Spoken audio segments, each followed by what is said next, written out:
Hey Krish, can you give us Power BI dashboard to give us last quarter's performance trends segmented by region? Okay.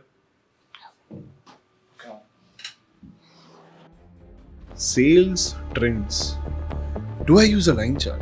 Wait, or a bar?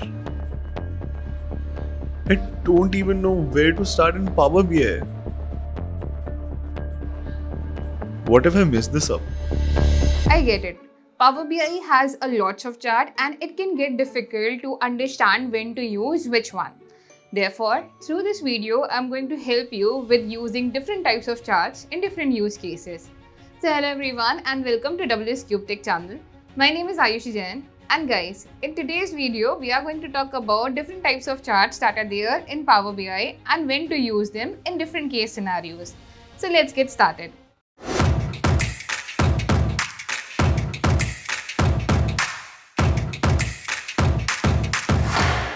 Now, before we start the video, if you are a data enthusiast and wants to get a constant update on podcasts, cheat sheets, notes, live masterclasses, and so much more, then WS Cube Tech has launched your WhatsApp channel. To be a part of it, you can join it using the link given in our description. Now, let's get started with the video.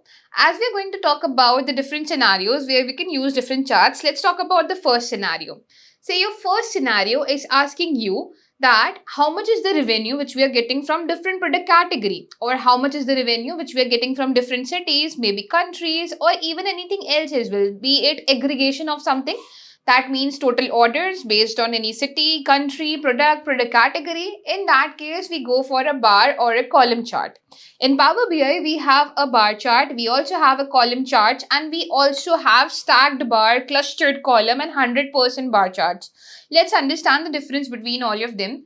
For example, let's get started with the stacked bar plot. In the case of stacked bar plot, here this is my value, and as I talked about a product category, let's drop a product category in the y-axis, and on the basis of that, let's get the payment over here. So let's get the payment value in the y-axis.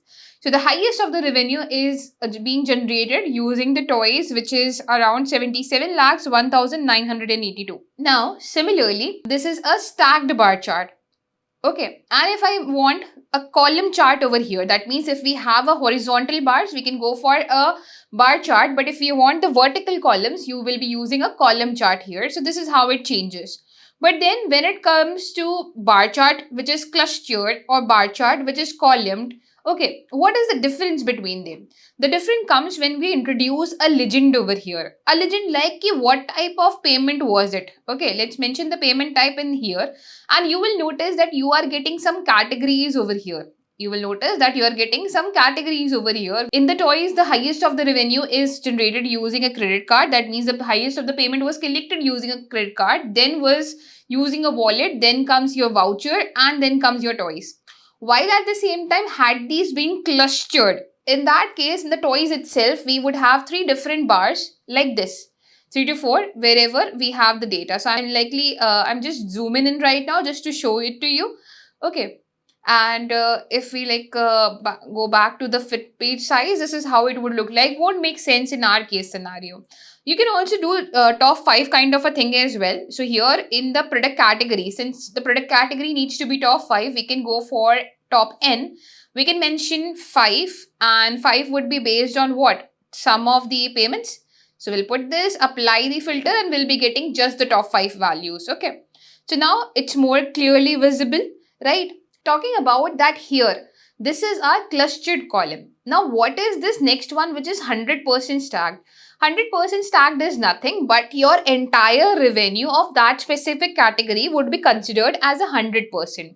In each of these categories, say toys, how much toys is contributing to revenue? It will give you the amount. At the same time, you can see it's also showing you 73.72% over here, indicating what? This is how much credit card is contributing to the total revenue. Similarly, we also have wallet here, which is contributing 18.69% of the total revenue, and so on with the others. So 100% stacked bar, here the legend values are stacked on top of each other, where each of the area represents how much percentage it is contributing to that category's total. This is how stacked bar plot works. So in such case scenarios where you have one aggregational value, another one is a categorical value, you can utilize bar charts. For a similar case scenario, I will also recommend that if the values are smaller. So for now, we were using top 5 of the values. Let's talk about what if I have smaller values. I want to understand key, let's say, here we have the payment type and we have the payment value. How much revenue are we getting from all the 4 categories which is contributing to more of our revenue? In this case, if I want to know just the revenue, fine, bar chart is a good option. But in this similar case scenario, let's say if I want to understand the percentage distribution, that's where your pie chart or a donut chart would come in. So here, if I create a pie chart, this will show me the percentage distribution as well. That to our total revenue, credit cards payments using credit card is contributing 73%. That means highest of our payments are coming through credit cards. Second highest are coming through wallets, third is coming through vouchers, and the fourth one is coming through debit cards. So people are more likely to use the credit cards. Why is that so? Because there are also options for payments in the installments as well, where prefer a credit card. So here we have credit cards here. Similarly, you can also utilize a donut chart instead of a pie chart here. You just have to click on this and it will still give you the same percentage distribution. Another option over here for this similar case scenario, like I'm talking about different situations here. If we have categorical and aggregation data, bar chart. If we have categorical data but we want to understand the percentage distribution, go for pie or a donut chart. If I want to see a size of a tile, generally people don't use it a lot, but Remap is also a good choice that based on your revenue, the tile size is defined over here. That highest of the revenue is coming from credit card. Therefore, the biggest tile over here is of credit card. Then comes the wallet, then comes the voucher, and lastly comes your smallest one, which is debit card. So this is how tree map is also represented. So this is a case scenario where we have categorical data, but based on that, we have aggregational values. If the percentage distribution is required, go for pie or a donut chart. If this direct aggregation is required, go for a bar, whether it is stacked, clustered, or it is 100% stacked. Okay, now let's talk about our next situation where it will be trends over time. In a lots of companies, they ask you for the trends over the time, that with different months how we have grown, over the years how we have grown, over the days of a month how we have grown, which of the week is more beneficial for us, which of the month has generated more revenue for us. To create such kinds of charts where we can show trends over time, we utilize the line chart here. For example, if I put a line chart in here and on one of the axis, I provide any of the dates value, be it anything. Let's go to orders, and in our orders, we have order purchase date. So let's put this here. Okay, the order purchase time has been mentioned. Based on the order purchase time, let's get the payment type. Not the payment type, sorry. We'll be getting the payment value. Okay, so you can see by 2016, this was it. 17, we increased. 18, we increased furthermore. You can drill down to these values as well and go to next hierarchies too. Here, if I go to the next hierarchy, you can see in the date we have year, then quarters, that over the quarter, second quarter has been every year beneficial for us. Then if we talk about the months here, in all these 3 years, that means if I go another level down to the hierarchy, in all these 3 years, the beneficial of the months were August, also April, and then if I talk about September, October, November, December over here, or October, November, December, November has been beneficial in compared to October and December as well. So this is how you can shoot trends over time, be it direct your date where you have a hierarchy which is being followed by year, quarter, month and day. Or if you want to remove the hierarchy, so if I remove the date hierarchy, this is how it shows the value over the different dates that has been given in our data. Ki over the different dates, how our revenue has increased. We can see one special point which is here, which is around 4th November. Okay, where it is in our 2017, where the sum of payment is comparatively higher. So now this needs to be identified, that what happened around that time that our revenue went peak. Okay, that our revenue peaked there. Okay, so this is how our line charts work. In the line charts, on one of the axis goes our date, while on the other axis we can mention the revenue or anything else which we understand over the time. So line charts are majorly more about over the time, whether it is based on quarters, days of a week, months, days, anything. Let's also talk about the area, that if I just convert this to area, nothing would happen. It would remain the same, but this little area will now be converted, this little section will now be converted to an area which is now colored. The area below the line is now colored. But what is the point of it? The point comes when we introduce a legend once again. So for that, if I introduce, let's say, the payment type once again, in our legend, you would notice that how values are stacked on top of each other over here, indicating ki if there was a peak on a certain day, what contributed more to that peak. Okay, if there was a peak on certain day, what contributed more to that particular peak. So for that we have legends. We have legends in terms of stacking. We have stacked area chart where legends are stacked on top of each other. The highest one is mentioned here at the bottom. It doesn't work like that ki whatever is the highest will be on the bottom and then the other values will be there, but here the values are stacked on top of each other.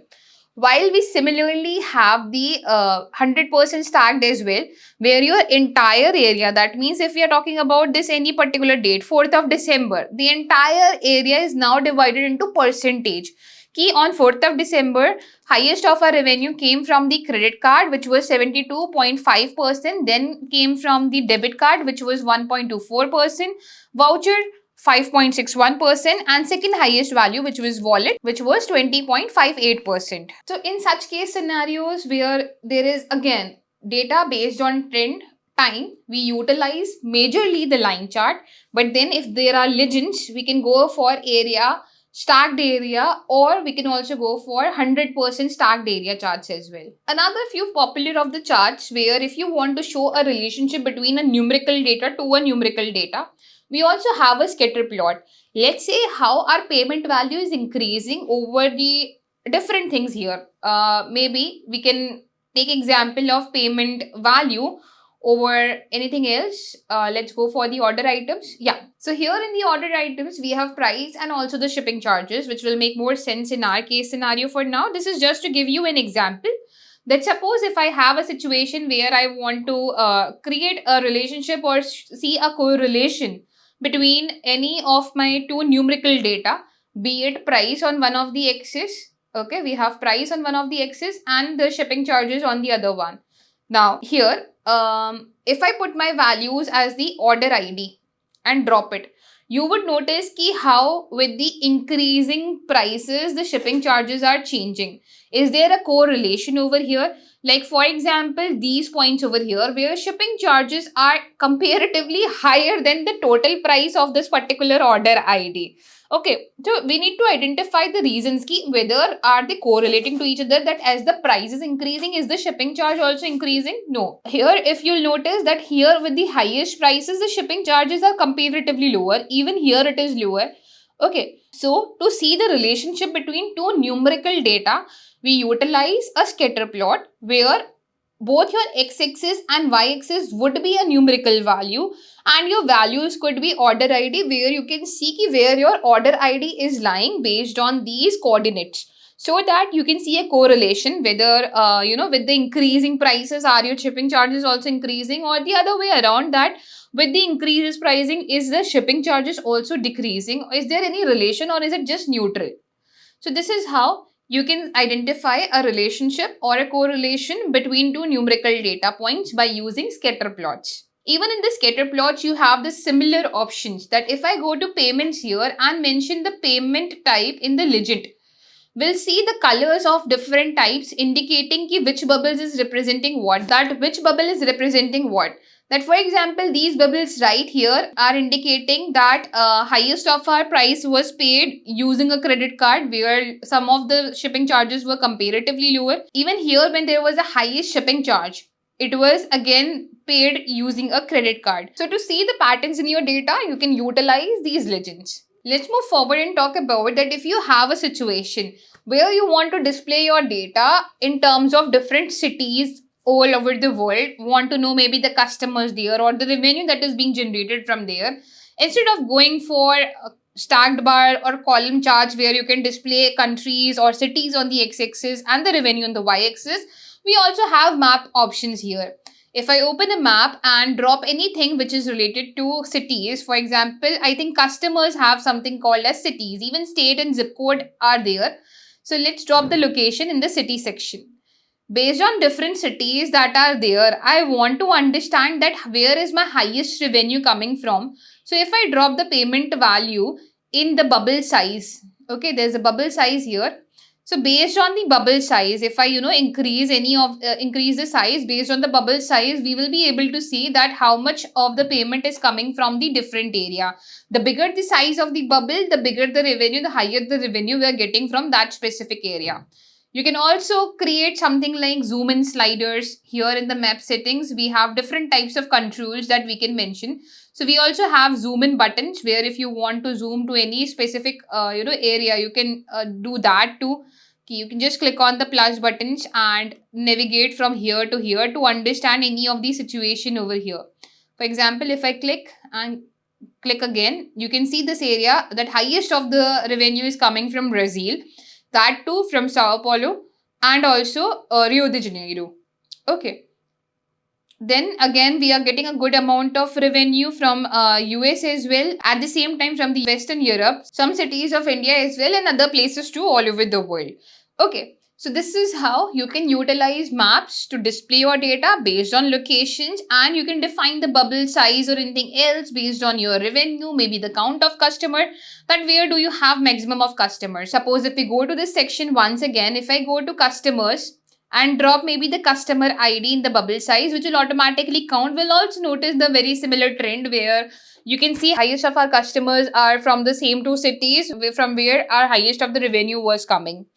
So this is how you can utilize maps to display values. They are more better to understand in terms of locations to expand more and compare to our bar charts. Okay. Let's move forward and discuss that if you have a situation where you want to understand which product is performing better in each of different months, quarters or years as well. For example, in our case scenario, I'll be using a ribbon chart over here to display a very similar simulation.